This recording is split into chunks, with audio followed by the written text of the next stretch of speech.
Bonjour!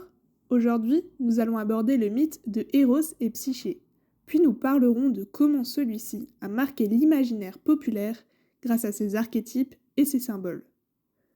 Le mythe de Eros et Psyché est un mythe qui est apparu pour la première fois dans les Métamorphoses du philosophe Apulée. On estime qu'il aurait été écrit entre 160 et 180 après Jésus-Christ. Mais de quoi parle ce mythe? Parlons-en d'abord rapidement. Psyché était une très belle princesse grecque, cadette de deux sœurs plus âgées. Elle aussi très belle, mais pas autant que Psyché. En effet, celle-ci était tellement belle qu'elle intimidait ses prétendants et que la déesse de la beauté, Aphrodite, en était jalouse.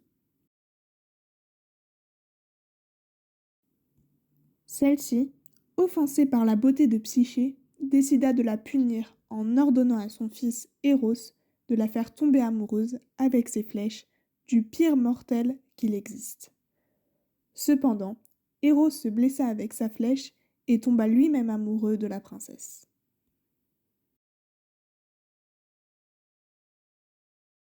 Le père de Psyché, désespéré que sa fille soit sans époux, décide d'aller voir l'oracle. Celui-ci lui dit que Psyché doit être abandonnée sur un rocher, au sommet d'une colline, où viendra la chercher son futur époux, un horrible monstre. Résigné, le père de Psyché exécute les ordres divins.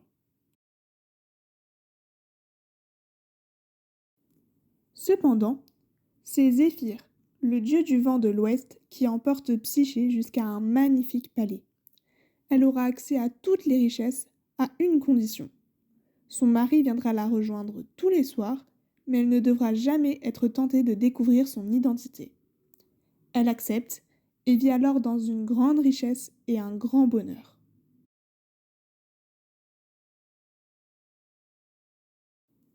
Cependant, ses sœurs, inquiètes pour Psyché, viennent lui rendre visite.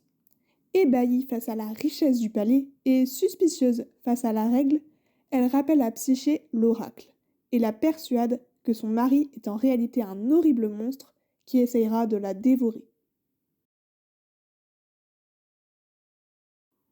La nuit suivante, Psyché, effrayée, attend que son mari s'endorme et allume une lampe à huile pour voir le visage de son époux.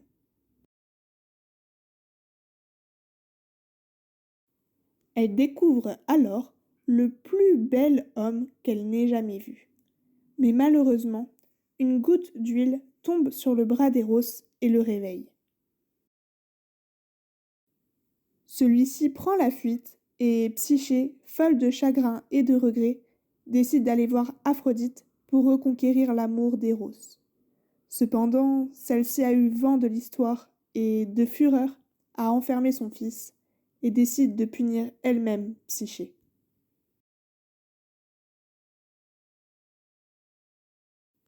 Pour cela, elle lui inflige d'horribles épreuves qui auraient dû être mortelles pour elle. Mais les dieux, pris de pitié, l'aident. Enfin, pour la dernière épreuve, Psyché doit mettre dans une boîte une parcelle de la beauté de Perséphone, la reine des enfers. Elle réussit, mais sa curiosité va la perdre. Pensant que la beauté de la déesse l'aiderait à reconquérir Eros, Psyché ouvre la boîte et plonge aussitôt dans un profond sommeil, semblable à la mort.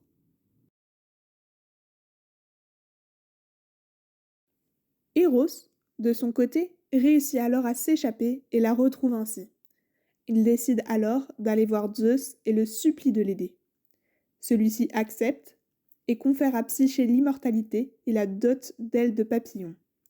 Celle-ci devient alors la déesse de l'âme et épouse Eros sur le mont Olympe.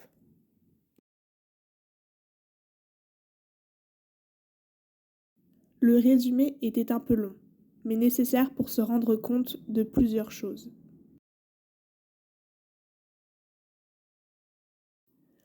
Tout d'abord, l'histoire de Eros et Psyché suit un schéma assez typique des mythes. Ces personnages notamment sont des archétypes. Par exemple, Psyché correspond à l'archétype du héros, ou plutôt ici de l'héroïne. Elle est présentée comme courageuse et noble, prête à se sacrifier pour sa famille. Dans sa quête pour l'amour d'Eros, elle poursuit même un parcours initiatique, que l'on peut également retrouver dans les mythes d'Ulysse et de Jason. En effet, les épreuves d'Aphrodite lui permettent d'évoluer, jusqu'à finalement atteindre son statut de déesse. Un autre exemple est Aphrodite. Elle est ici présentée comme l'archétype de la déesse jalouse. Elle ne supporte pas que l'on puisse comparer la beauté d'une mortelle à la sienne et devient alors cruelle avec celle-ci.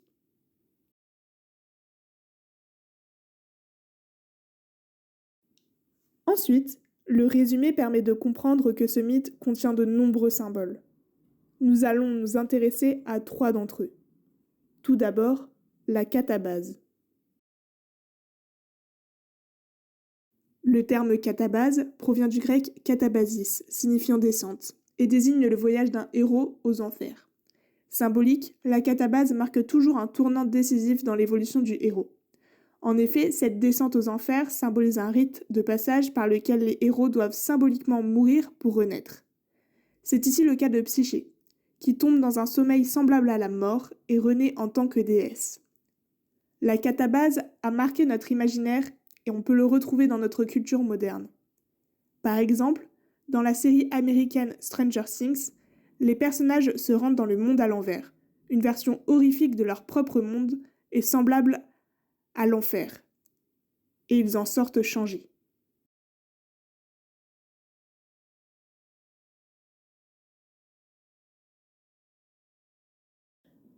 Nous allons nous intéresser maintenant au symbole de la flèche.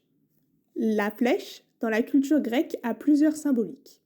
En effet, l'arc et les flèches sont des armes portées par plusieurs dieux, mais leurs utilisations de ceux-ci ne sont pas les mêmes.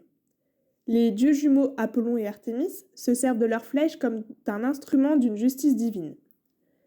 Par exemple, ils s'en servent pour se venger de Niobé, la reine de Thèbes, qui se moquait de leur mère en tuant tous ses enfants. Artémis s'en sert également pour offrir une mort douce aux femmes qui meurent en donnant naissance. Eros, quant à lui, se sert de ses flèches pour infliger la blessure de l'amour. Cependant, elles sont également une forme de justice divine. Dans notre mythe, l'amour devait être une punition pour Psyché. La flèche, en tant que symbole de justice, a marqué notre imaginaire et on le retrouve dans notre culture moderne.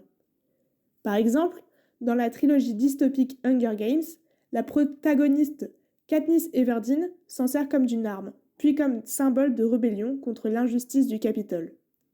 Cependant, la flèche, reliée à Eros, reste un symbole de l'amour. On symbolise d'ailleurs le coup de foudre par un cœur transpercé par une flèche. Enfin, nous allons nous intéresser au symbole du papillon. Dans notre mythe, Psyché reçoit en cadeau des ailes de papillon et devient la déesse de l'âme. En grec, le mot psyché signifie à la fois âme et papillon.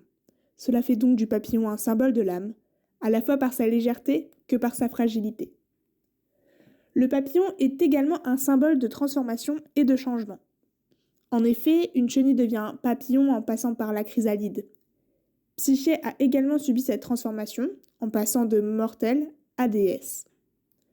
Aujourd'hui, le papillon est encore utilisé comme symbole, dans la publicité par exemple. Le parfum Angèle se sert du papillon comme symbole de l'âme et de la légèreté spirituelle, en addition avec le symbole de l'ange.